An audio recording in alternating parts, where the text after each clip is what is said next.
problem here is, there's that saying that those who ignore history are doomed to repeat it.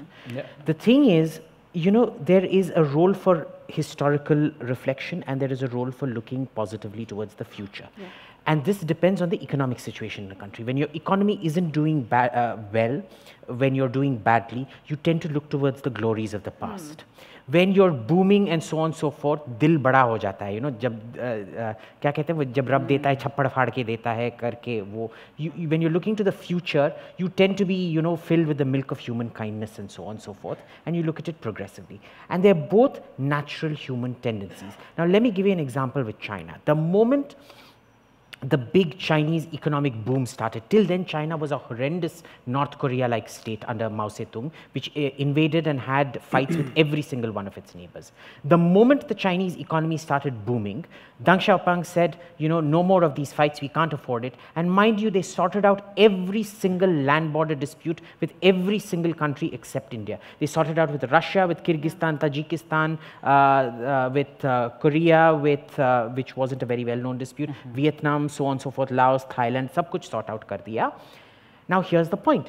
The moment the middle income trap sets into China, which we know for a fact set in sometime around the late 2000s, the naval border disputes start up.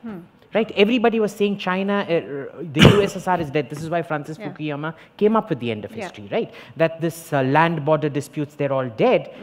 And what happens with China was held up as the bright shining example that, growing economy, they're not going to fight, they've sorted out all their land borders. And the maritime borders start up. And now you look at the level of revanchism in Chinese history. It's like we owned this, the Ming era map. Ming era map, the laws of cartography 500 years back, when they're the same as the laws of cartography today. You can't even tell what a Ming era map is demarcating in the ocean. And yet they'll hold that up in your face and say, look, great Ming emperor, Xiaolong something, he held Taiwan, he held Malaysia, Vietnam, blah, blah, blah. We should own all of these territories. How are you meant to negotiate with this? Same in Pakistan, right? And this reminds me about Archimedes, because we're talking about science and things like that. When the Romans finally sacked Syracuse, Archimedes was naked as usual as he was when he was doing his equations, and he was working out circles. And this and he was like, oh, I finally worked out the movement of the earth. And this Roman soldier barges in with his sword, and he says, stop, stop, stop, don't disrupt my circle. So the Roman soldier says, okay, and he just bends over like so and stabs him with the sword in his stomach. So he didn't disrupt the circles. So, you need to be very careful about these things. By all means, look towards the future. And let me give you an example of when we look towards the future and why both partners need to be in sync. Because again, as my spiritual father, Vladimir Lenin, used to say, you may not be interested in war, but is your neighbor also not interested in war? So let me give you the example, and that was the free trade agreement we tried to start up with Pakistan. So a lot of us supported it under the UPA. A lot of us gave inputs to the UPA about it. And, we did enormous amount of study and came up with a very detailed map of the Pakistani Fauji establishment, what's it called, Fauji Foundation, based on Aisha Siddiqa's famous book.